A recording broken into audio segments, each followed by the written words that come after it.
Fala família, tudo bem? Tava com saudade de vocês, passei mal semana passada, né? Mas voltei. E hoje a gente tá aqui, né? Com uma convidada especial, a pastora Mariana Machado, da IBA. A gente tem vivido um tempo incrível, né? A gente conseguiu esse tempo de mesa com ela. É difícil, agenda cheia. Mas a gente conseguiu esse tempo. E a gente estava até no Resplandecer, ela palestrou, depois você pode ver o vídeo. E, cara, foi incrível. Você pode ver depois, acompanha se você não acompanhou. Foi um tempo incrível que Deus fez. A palavra da pastora Mari foi de encontro aos nossos corações e absurdo. E agora a gente vai ter esse tempo de mesa aqui com mais esse podcast, mais um episódio, né, Matheus? Sim. E a gente vai gastar mais um tempinho dela, mais um pouquinho do tempo dela para falar com a gente. Matheus, tem algumas considerações a fazer no início? Sim, mais uma vez estamos aí, né, em mais um episódio. Muito obrigado pela sua presença. Temos vivido tempos incríveis, né, no Resplandeça. Tem sido assuntos muito relevantes, né, que têm alcançado nossas vidas, tem sido transformador, né, para cada um de nós como igreja. Né, e hoje realmente, né, mais uma ministração com a Mari foi bênção. Fogo bênção caiu do céu. Vamos falar que fogo caiu do céu. Glória a Deus, glória a Deus. Só Jesus mesmo. Só Ele. E vamos aproveitar, né, pra Mari se apresentar. Mari, se apresenta, você tá aqui com seu esposo, fala sobre a sua vida, sobre como é que foi esse início de ministério. A gente quer saber tudo da Mari. Muita coisa, muita história. Quem é essa moça que veio aqui hoje, chegou tacando fogo. O pessoal, creio que não conhece a sua história, né? Então o pessoal da nossa igreja vai ter essa oportunidade de conhecer mais um pouco. E vamos lá. O que você tem pra gente aí? Então, gente, eu sou a Mari, né? Eu nasci num lar cristão. Aliás, quando meus pais se converteram, eu tinha meses de idade. E a partir desse momento eu nunca mais saí dos caminhos do Senhor. Hoje meus pais são pastores, foram consagrados pastores da nossa igreja, Igreja Batista Atitude. Sou casada com um parceirão de vida, tá aqui só ouvindo. Parceirão que me ajuda a cuidar desse rebanho lindo. E a gente pastoreia os adolescentes da Igreja Batista Atitude, né? A gente tem um culto semanal na Igreja Batista Atitude, toda sexta-feira, 8 horas, chamada Base, que é o nosso Ministério de Adolescentes. E além disso, a gente também trabalha com células. Nossa igreja é uma igreja de visão celular, que vocês chamam de GCEL aqui. Sim. E aí a gente supervisiona 54 células hoje para a glória do nome do Senhor. Sou uma menina normal. Eu sei que daqui a pouco eu vou ter que parar de falar que eu sou uma menina. Mas com uma vida comum, porém que decidiu aos 14 anos realmente, de fato, viver algo diferente com o Espírito Santo de Deus. Ainda que eu estivesse na igreja mesmo criança, foi aos 14 anos de idade que eu tive um encontro genuíno com o Espírito Santo de Deus. Eu lembro como se fosse hoje.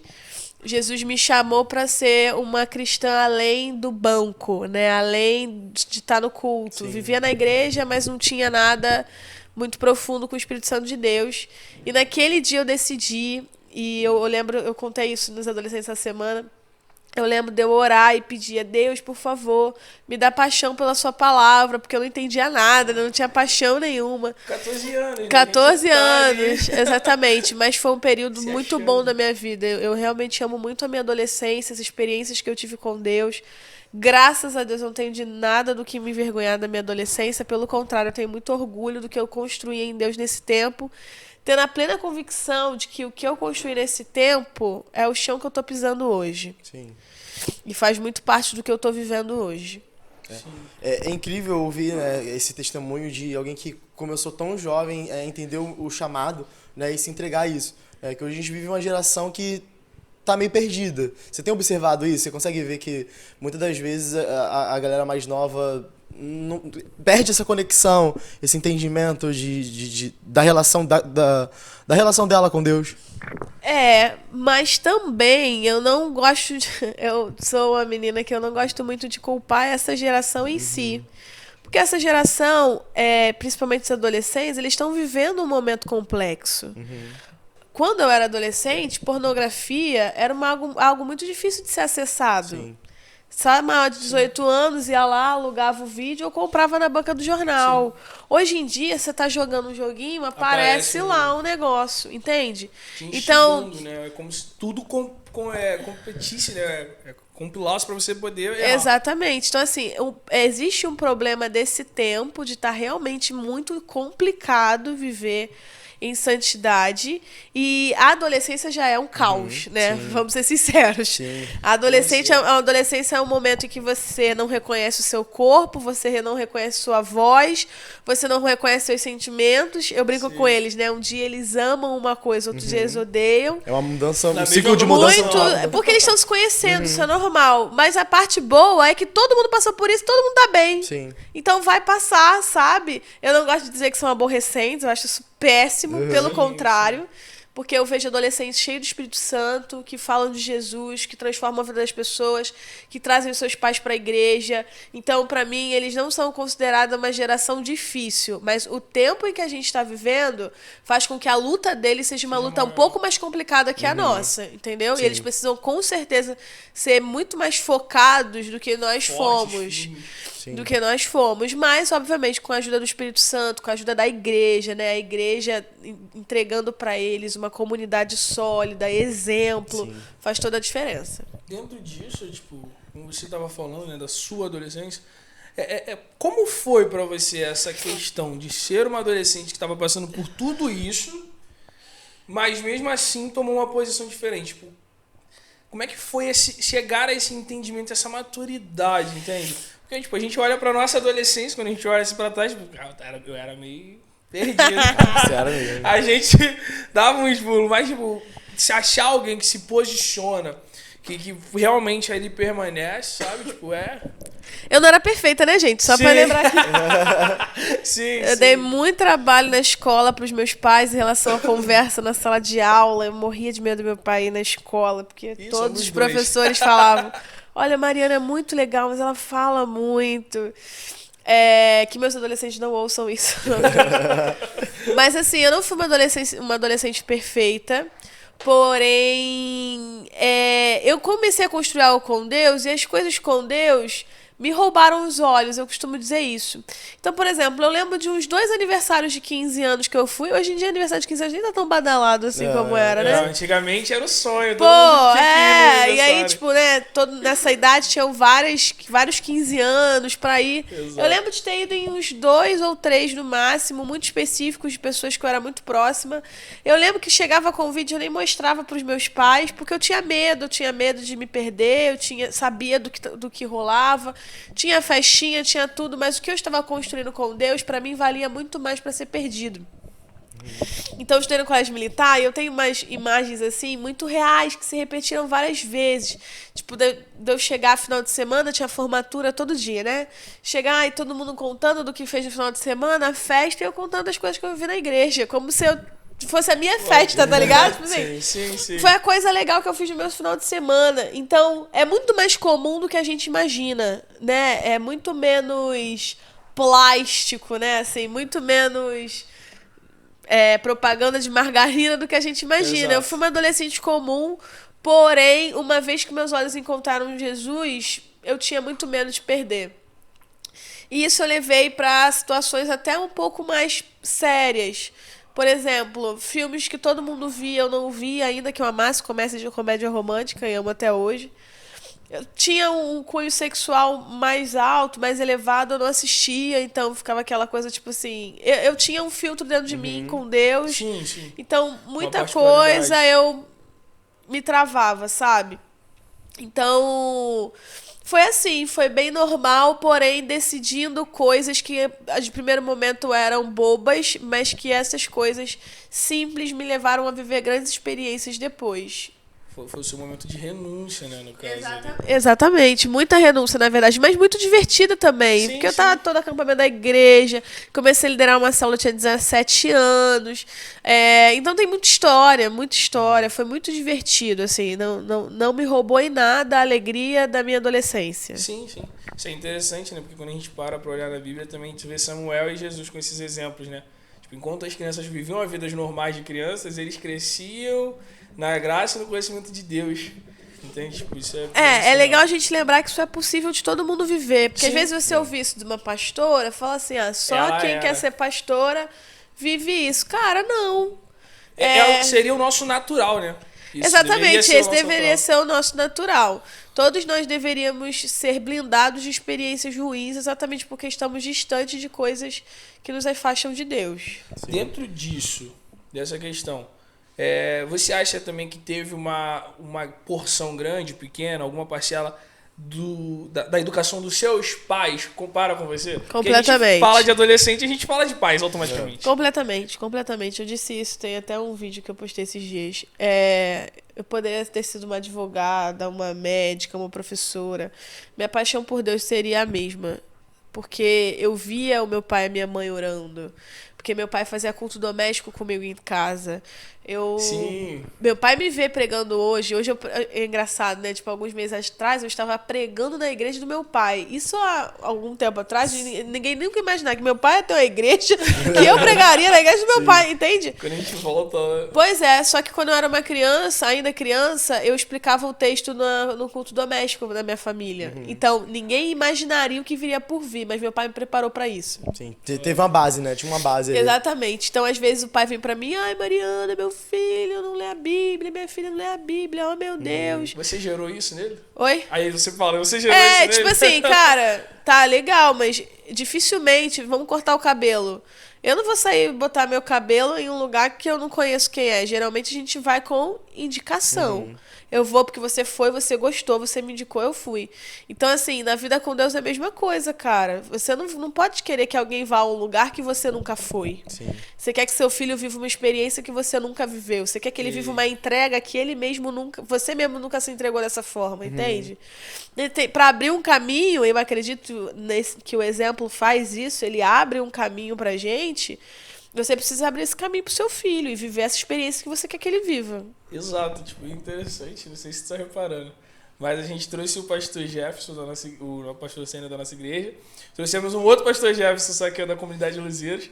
E você chegou aqui agora e parece que ambos, num certo momento, convergem na mesma coisa, sabe? Sobre pregar o Cristo que a gente não vive. Exatamente. Sobre essa questão do discipulado familiar, sabe? Tipo, isso parece que é algo que é uma necessidade de nós, né, como cristãos, nos posicionarmos nisso. Né? É porque todos nós sabemos que uma vida se faz com o acordar, almoçar, trabalhar, tudo isso. Então é muito fácil para mim hoje chegar no púlpito da igreja, compartilhar daquilo que eu construí há muito tempo, sabe? Daquilo que que eu já tô vivendo. Agora, será que da minha casa, os meus filhos vão ver a Mariana do púlpito ou vão ver uma Mariana que o púlpito cria? Entende? Na vida, que foi o que eu disse hoje, sabe? No acordar, ou levantar, meu filho vai ser isso? Faz parte da rotina, né? Exatamente. Tem uma coisa que eu me orgulho, não no sentido ruim dessa palavra, mas que mexe comigo quando eu ouço.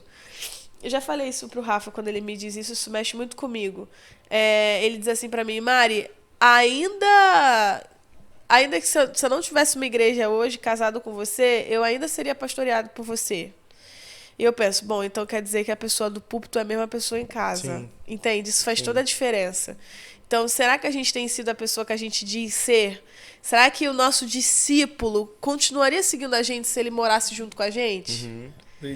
Será que o nosso discípulo continuaria seguindo a gente se ele trabalhasse com a gente? Se ele estivesse na escola com a gente? Será que o nosso discípulo ainda andaria com a gente se ele ouvisse o que a gente ouve e visse o que a gente vê no Netflix? Real. Entende? Real. É uma busca por uma identidade, né? É entender que isso faz parte... É uma construção de identidade. Não é algo que acontece de um dia pra noite, né? Que simplesmente você acorda e você virou super crente. Mas é uma construção. Né? E para os pais que esperam isso do filho, para os filhos, né? Realmente é uma construção primeiro neles, né? Para poder passar isso adiante. Exatamente. E vale também levar para esse outro lado, né? Não só de pais e filhos, mas como líderes, como discipuladores, como líderes, né, de GCEL. Será que eu estou vivendo essa identidade de fato? Entende? Cara, é muito relevante a gente falar sobre isso, ainda mais no tema que a gente está, né? A gente fala sobre equibalo, você até perguntou, a igreja entende isso? E, tipo, é algo que eu falei, a gente está construindo essa ideia. Porque quando a gente fala de equibalo, normalmente quando a gente fala de envio, eu sou líder do Ministério de Evangelismo aqui da igreja, e sempre que a gente falava de evangelismo, de envio, de alguma coisa, a pessoa já pensa, não, vamos pegar um grupo e vamos para fora. Vamos pegar um grupo e vamos para África. Sabe, não, a sua casa. Isso é muito real, né? A gente quer muito ir pra África enquanto o nosso familiar tá indo pro inferno. Sim. Talvez a nossa visão de missões esteja deturpada nesse sentido. Sim. A gente não faz missões para dar uma vida boa pra pessoa agora. A gente faz missões para apresentar a eternidade para alguém. A gente semeia Por a eternidade, isso, né? a gente precisa semear a eternidade dentro de casa, porque as pessoas que a gente ama estão indo pro inferno. Exato. E é fácil ir pra África. Porque na África, Ninguém te eu conhece. vou e volto. Sim. 2, ninguém me conhece. E como que é falar de Jesus na escola, que a galera vê eu colando na prova, eu respondendo o professor, Sim. entende? É. Como é falar dentro de casa, que vê eu sendo um desobediente aos pais. Exatamente. Não arrumando meu quarto, não sendo um bom exemplo. Exatamente. Sabe, arranjando briga, qualquer coisa. Exatamente. Mentindo. É como você falou, né? A gente quer pregar o Cristo que a gente não vive e não conhece. E tipo, dentro disso é complicado, né? A gente tem uma palavra, não lembro agora qual o pastor que foi, mas sobre o tema da palavra era leve Jesus para casa. Sabe, tipo, não é manter ele aqui no templo, não é ficar aqui, tipo, aqui é muito fácil ser crente. Creio que é muito fácil chegar num culto da IBA, ninguém tá te vendo e vai ser lá, tipo, todo mundo tranquilo. Aqui é a mesma coisa, mas e dentro de casa? Pois é. Quem é você? Quem é você pai? Quem é você filho? Quem é você mãe? E aí a gente começa a falar sobre as posições de cada um na família, né? De cada um no seu determinado local, como Cristo manda na palavra, sabe? Sobre a mãe ser sábia, sobre o marido ser o cabeça, sobre o filho ser aquele que honra. É muito complicado que a gente viver um evangelho que a gente não vive dentro de onde nós deveríamos começar, né? E é exatamente o que você está falando, porque quando a gente olha a sua história e a história até do nosso pastor, vocês falaram algo muito parecido sobre, não, cara, meu pai me ensinou. Meu pai me mostrou isso. E é claro que a gente entende que tem pessoas que não vivem isso, não tem uma realidade totalmente diferente, sabe? Não tem pais que direcionam, não tem pais de coisa. Mas, sabe, tipo, eu vivi primeiro em casa. Eu fiz primeiro em casa. Entendeu? Isso é muito real, né? E dentro disso, como você trata, como você lida com os adolescentes que não tiveram a mesma realidade que você? Na perspectiva de que eles podem mudar a realidade deles hoje. Sim. Tipo assim, tá, e eu não tenho um pai cristão, então você vai ser esse cara que vai trazer Jesus pra sua casa. E aí voltamos aí tu tem que levar Jesus pra tua casa toda hora, todo momento, no que você assiste, no que você ouve, como você responde seus pais. Tudo tem Seus que ser pais referência. estão de olho em você, porque querem saber o que aconteceu contigo. Seu pai nunca vai procurar a diferença em você se você não agir de uma maneira diferente. Então, é o mesmo aspecto para duas situações diferentes, né? Sim. Parte do princípio de ser Jesus, viver Jesus 24 horas do seu dia. E a gente tem esses testemunhos, graças a Deus, né? De adolescentes que se converteram e seus pais vieram em seguida. Tem Isso é algo muito marcante, feliz. Assim, que, tipo, a história desse cara me pegou. É porque são muito parecidos, assim.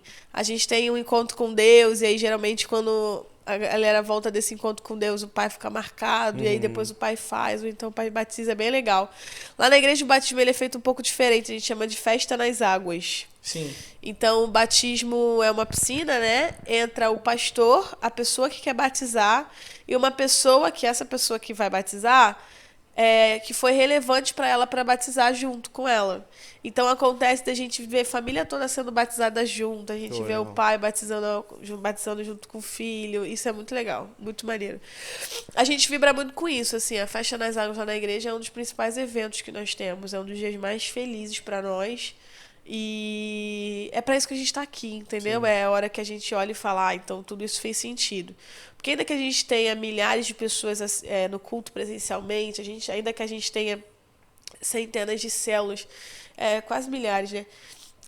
ainda que a gente tenha muitas coisas, o que vale a pena o que faz sentido são essas pessoas mudando de vida, entregando sua vida a Jesus. Sim. No dia que a gente perder esse brilho no olhar pelas vidas se rendendo a Jesus no batismo, nada mais vai fazer sentido pra gente. Aqui a gente tem o encontro do coração abrasado, né, que é justamente o encontro com Deus, e realmente a gente vê, né, quando a galera retorna, tipo, vai um adolescente, vai uma galera mais nova, e quando os pais, né, que estão aqui para receber, vê aquela chegada, né, que é uma chegada extraordinária, onde a pessoa está totalmente entregue, né, como a gente observa alguns pais sendo impactados por esse momento. Que realmente é um momento onde a gente pode observar ali aquela pessoa totalmente entregue, que é muito, muito lindo de ver assim, e o desejo do coração é que não seja só aquela chegada, né? Exatamente, mas que permaneça. Né, vividos nisso. Agora, deixa eu te perguntar, Maria, hoje, né, dentro do seu trabalho com adolescente, né, dentro do que você observa hoje, quais são as dificuldades que você acha que a galera tem mais enfrentado hoje para avançar nessa caminhada? Falta de paternidade. É muito difícil. É porque é muito difícil. Hoje, quando eu tô falando no púlpito, eu sei que tem gente que tá recebendo 100%, tem gente que tá recebendo 50%, tem gente que tá recebendo 30%. Dá pra perceber, né? Eu não tô dizendo do que tá mexendo no telefone ou conversando. Eu tô falando mesmo de capacidade de compreensão. Quando eu falo pra um cara que teve uma família estabilizada, que Deus é pai, ele vai entender, ele vai falar, é isso, eu sou essa pessoa, graças a Deus. A minha relação com meu pai, por muitas vezes, mostra pra mim como funciona a relação com Deus. Porque meu pai foi um pai presente, meu pai foi um pai amoroso, meu pai foi um pai que me abraçava, que me dava palavras de afirmação. Ok. Só que tem um cara que ele tem um pai dentro de casa, mas esse pai não dá pra ele relacionamento. Esse pai dá presente, mas não dá relacionamento. E aí você vê, quando eu falo pra esse cara que Deus é pai, ele fala assim, show, Deus é o cara que eu peço, ele me dá, mas que não existe relacionamento nenhum. E tem o cara que é pior ainda. É o cara que o pai abandonou.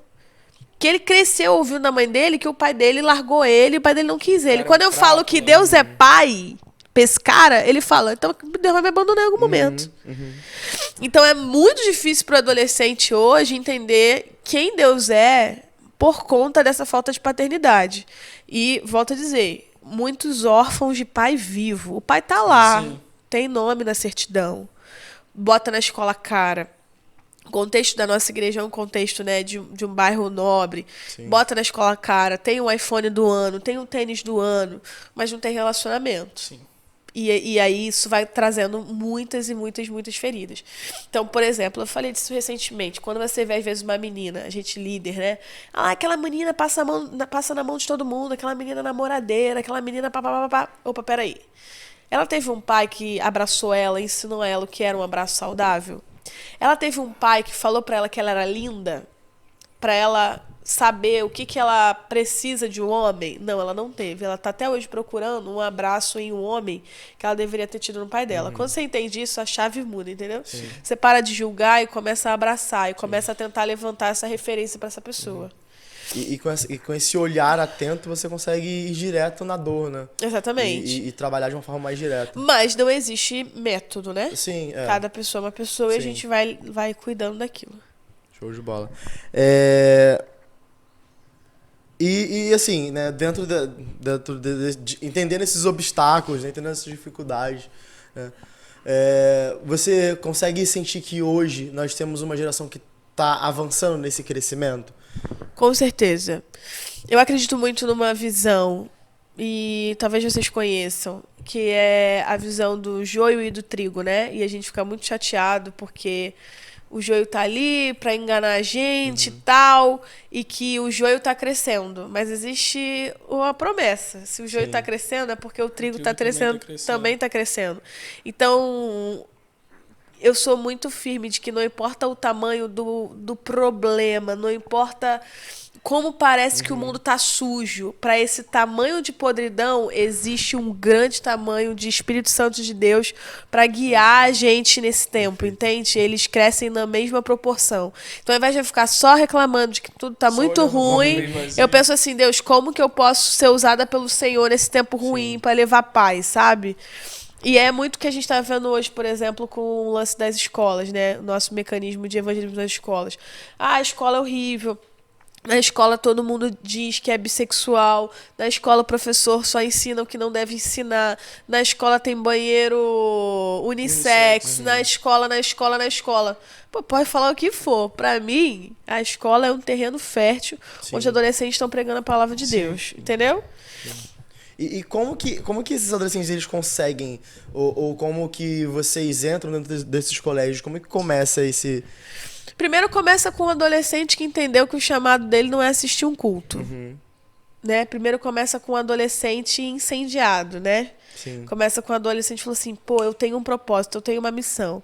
Muitas vezes o que o adolescente quer é descobrir um propósito ou uma missão, tá? Às vezes ele chega na igreja, a gente quer dar pra ele um monte de coisa, a gente quer que ele largue o brinco, largue tudo, pare de ouvir tal. Calma, cara, ele só tá perdido, ele quer uma direção de vida. Sim. Então os adolescentes que têm esse propósito de vida, eles enxergam a escola como um campo missionário. E aí, então, a gente dá pra eles uma estratégia rápida, que é uma estratégia de 10 minutos. A gente dá para ele mastigado, porque tem um roteiro que ele só precisa explicar o que está lá.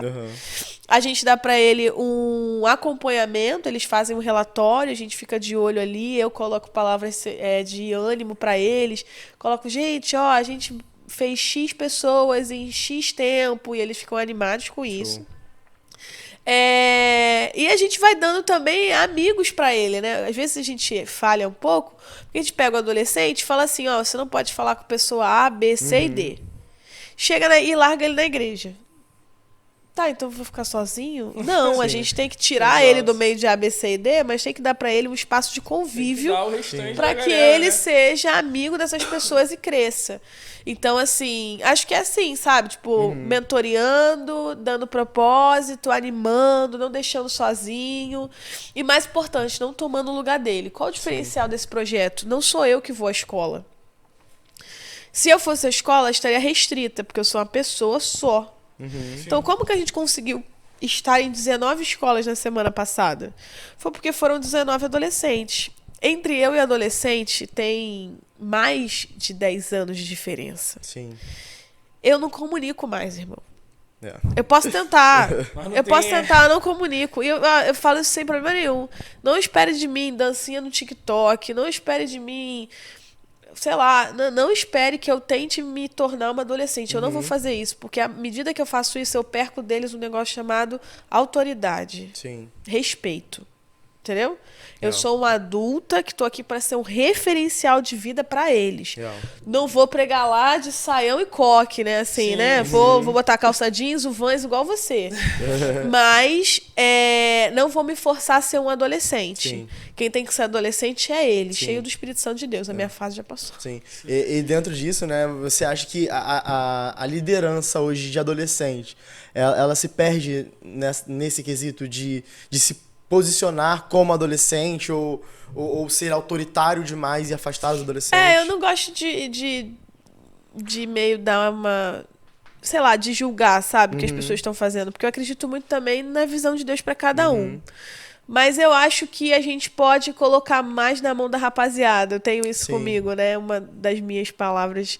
Uma das primeiras palavras que eu fiz assim para um grande público foi essa: eu acredito na rapaziada. Você falou isso na imersão que eu fui da unidade também. Foi, isso aí. Você falou. Essa é uma frase minha. Como é que eu vou fazer um curso de adolescente comigo pregando, eu fazendo, eu falando, eu cantando, eu fazendo? Tudo. É um curso de adolescente. Quem tem que estar fazendo as coisas? Um adolescente, pô. Você falou, eu lembro, essa foi até uma passagem que você falando me pegou muito, porque você falou, cara, o culto é deles. Você contou até que você deixou o TikTok pra eles, né? A conta... Gente, eu não tenho TikTok, eu não tenho Twitter. E aí, uma hora eu ficava em crise, falei, meu Deus, eu tenho que ter Twitter, eu tenho que ter TikTok. Cara, não gosto, não é meu. De verdade, assim, não tem problema nenhum com quem tem. Mas eu não consigo dar conta nem no meu Instagram direito, entendeu? Tipo, eu não consigo e amém. Não vou forçar a ser uma coisa que eu não sou, entendeu? Pelo contrário, a gente deixou pra eles e fez maior sucesso. No dia que eu deixei pra eles, 2 semanas depois, a gente teve um TikTok com 1 milhão de visualizações. Você falou isso aí. Você falou exatamente entendeu? isso. Sim. E aí você falou que você só organizava. Nunca faria isso. Meu marido me atualiza com os memes. Né? A comunicação deles com eles, ela é ser muito mais eficaz. Cara, isso aí, hoje a gente tem um grupo de eventos, que quem lidera é uma menina de 19, 20 anos.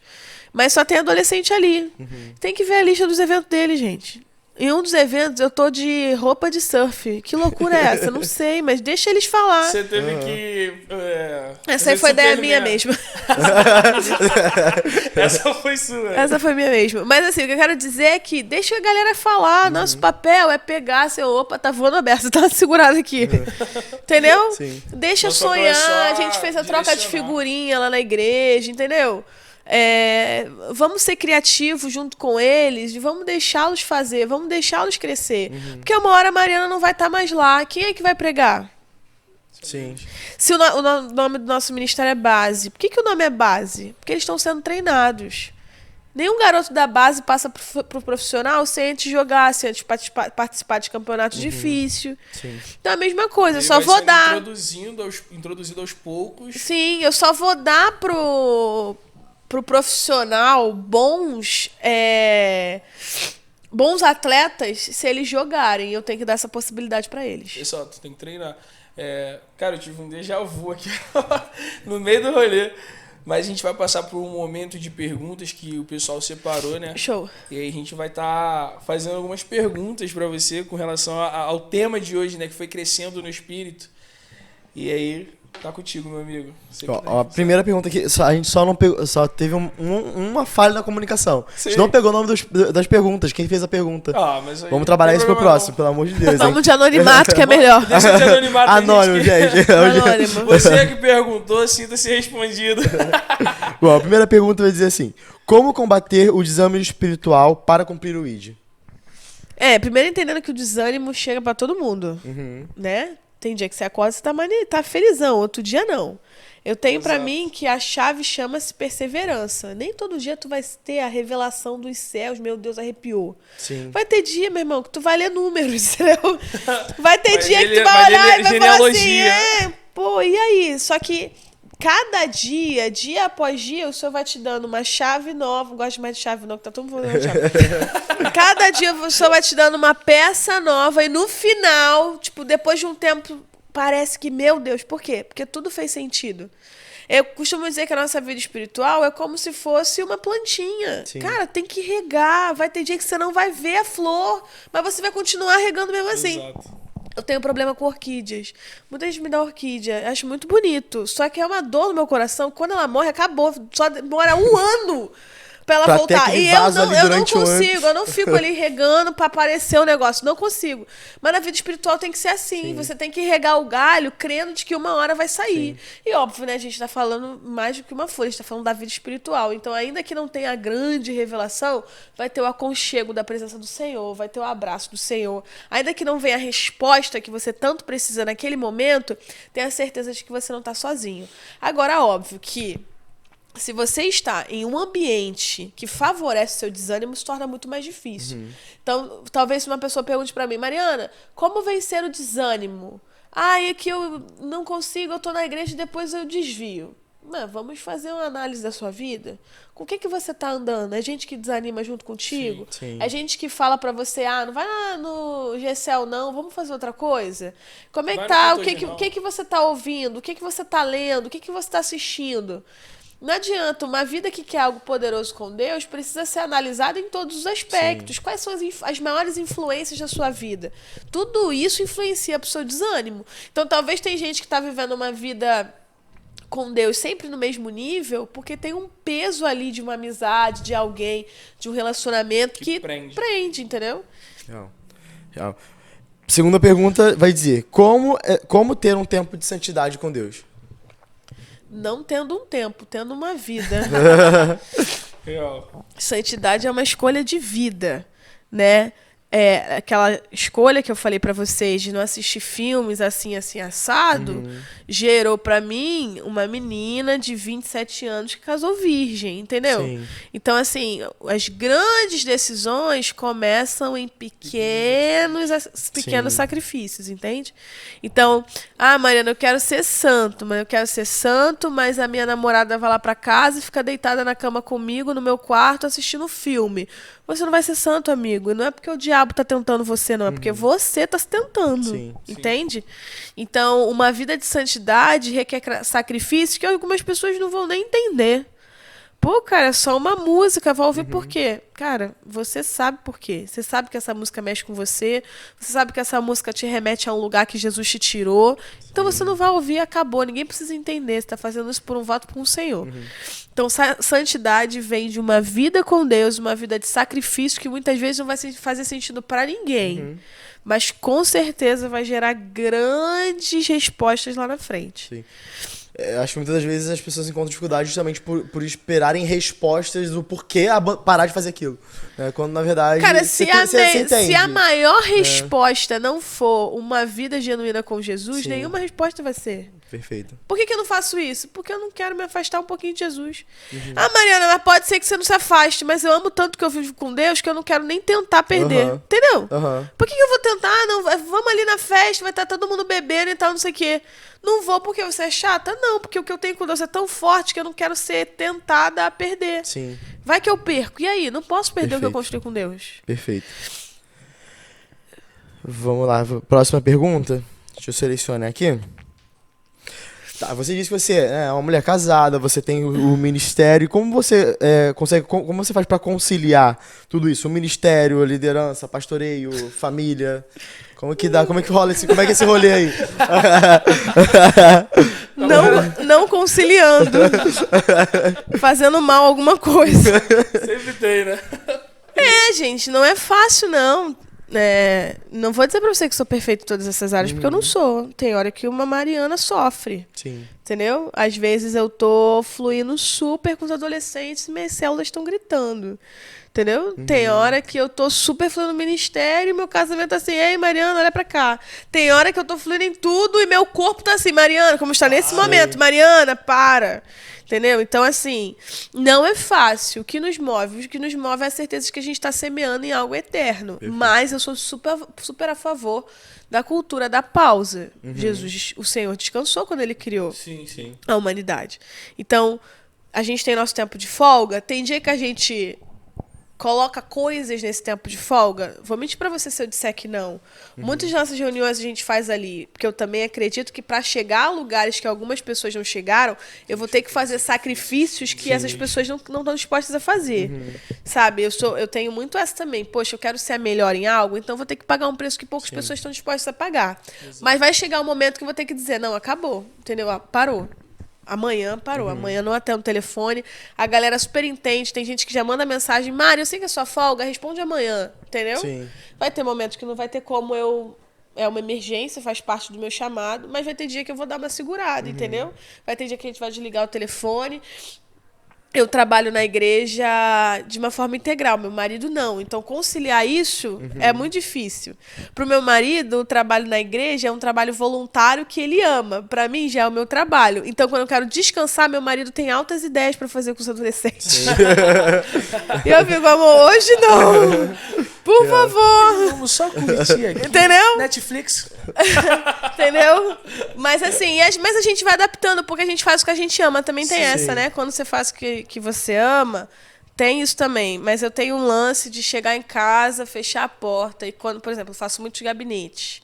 Cara, tem dia que eu quero chegar no carro e chorar. São histórias que me movem. Quero falar com ninguém, tô irritada, porque aquilo mexeu comigo de alguma forma, mas quando eu chego em casa e fecho a porta, a história ficou do outro lado. Na minha casa é eu, meu marido, a presença de Deus. É o lugar onde eu me restauro, entendeu? E não pode ser um lugar da pressão também. Sim. Ainda somos humanos, né? Exato. Somos. E é difícil, viu?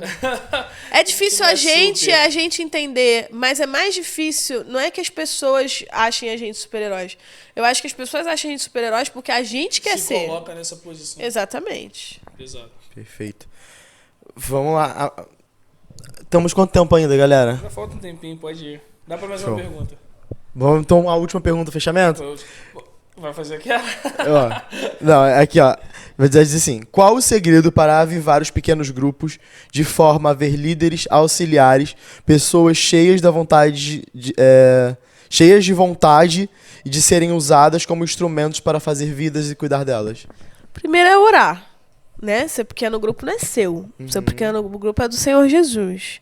Se não existe um movimento de oração seu ali naquele dia, de ajoelhar e falar, Deus, abençoa essa reunião, eu conto essa história, né? Eu tinha meus 16 anos, E foi um dia enrolado na escola, aquela coisa, eu não estudei o roteiro direito, não tirei um tempo com Deus direito pro pequeno grupo. E aí, quando acabou a reunião, tava fechando a porta pra última pessoa, a menina falou assim, Mariana, muito obrigada. O pequeno grupo hoje foi ótimo, glória a Deus, muito obrigada, foi maravilhoso. Aí eu fechei a porta, no primeiro segundo eu pensei, pô, sou braba mesmo. Dei meu nome. Eu nem estudei, irmão, e o negócio foi bom. Aí no segundo seguinte, o Senhor veio e disse, pois é, Mariana, você fez isso na sua mão, imagine se eu tivesse de fato aqui. Sim. Ai. Sim. Se você conseguiu fazer isso sem tempo comigo, imagina se você tivesse tido o que eu não teria feito. Então, assim, não tem como a gente querer um pequeno grupo avivado se a gente não está avivado. E aí a gente vai para um outro ponto específico também. A gente quer um pequeno grupo animado. E a gente chega no pequeno grupo e fala assim, ai, gente, tô cansadão, meu dia foi muito complicado hoje, ai, a gente fica arrumar aqui para vocês, tá? Vamos começar isso aí. Sabe quem vai querer ser um líder de pequeno grupo? Ninguém. Você tem que estar animado, tem que estar empolgado, você ama aquilo é o seu lugar. Sim. Terceiro lugar, você tem que treinar pessoas. Enquanto você achar que só você é o bonzão pra dar o roteiro, você não vai estar treinando ninguém. Então, tipo assim, lá no nosso pequeno grupo é o seguinte, um dá o roteiro, o outro dá o quebra-gelo e vamos virando. Dificilmente eu e o Rafael damos a palavra, essa é a verdade. Porque a gente está sempre dando para outras pessoas, para as outras pessoas aprenderem, crescerem. Se a pessoa... Marina, mas ela não vai dar tão bem como eu. Mas ela vai começar. Sim. É um start. Para ser líder de pequeno grupo, não precisa ser um teólogo, não precisa ser um mestre. Um livro que a gente estuda na Visão, Celular Nosso, ele fala que os piores líderes de pequeno grupo são pastores e teólogos. Que querem ter aquela centralização. Porque eles o dão aula. ali. A gente é tentado a dar aula. Quando o pequeno grupo é facilitador, é todo mundo falando junto. Conversa. Então, assim, enquanto você for o centro, você nunca vai conseguir avivar. Faz o seguinte, ó. Quem vai trazer o lanche? Você vai escolher o louvor, você vai dar o quebra-gelo, você vai dar a palavra e vamos que vamos. Treinar novos líderes, porque uma pessoa avivada é uma coisa. Todo mundo ali, um de cada vez sendo avivado, aí taca fogo muito mais rápido. Sim. Cara, isso é muito real que você falou, né? Porque... a gente tá até com uma palavra que tá sendo rodada direto, falando, tipo, Deus não chamou a gente pra ser teólogo, Deus chamou a gente pra ser testemunha, sabe? Então, tipo, é testemunhar aquilo que ele tá fazendo. Então, essa ideia da centralização da liderança é algo que pega muita gente, entendeu? E a gente tem que compartilhar tudo isso. Mas, nosso tempo acabou, né, cara? Vocês tão rápido. Tem coisa que a gente vai conversando, calma aí, tem mais uma pergunta. Mas, cara, Mário, foi um tempo incrível. Muito obrigado mesmo pela sua disponibilidade, pelo seu coração. Tá aqui, chegou cedo, aí saindo agora, mas foi demais mesmo. A gente só tem a agradecer. Leva esse abraço da nossa igreja, do nosso pastor. E foi demais isso. Sim. Fala com a gente, mano. Então, faz as suas considerações finais, Mário, pra gente. Dá uma palavra pra galera que tá em casa. É isso. Tenha plena convicção de que o Senhor quer usar você, que o Senhor... desenhou você e você tem tudo o que você precisa para impactar a pessoa que está do seu lado, para impactar sua família, sua escola, seu trabalho. Só depende de você. Se conecte com pessoas que sonhem com isso também, esteja debaixo de uma liderança, honre a sua liderança e, principalmente, não saia do lugar secreto até que o Senhor te direcione. E ainda que Ele te direcione, permaneça lá. Porque não adianta nada a gente ter um grande ministério sem que o Senhor esteja nele. Sim. Deus abençoe vocês. E é isso aí. Amém. Galera, muito obrigado, tá, por estarem conosco até aqui. Dá aquele famoso like, compartilha a gente, manda nos grupos da família, nos grupos da escola, grupo faculdade, trabalho, né? Anuncia essa mensagem. Acho que tudo que a gente conversou aqui pode ser muito relevante para muitas pessoas. Então compartilhem. Com o seu pequeno grupo também, né? Discutam isso, falem sobre isso, porque é um tema importante. E também sigam o @ da Mari. Qual é o seu @, Mari? _ Machado Mari. Sigam a Mari no Instagram. Sigam também a gente nas redes sociais. E como o Matheus já falou, Curte, comenta e compartilha. Gente, brigadão. Fiquem com Deus.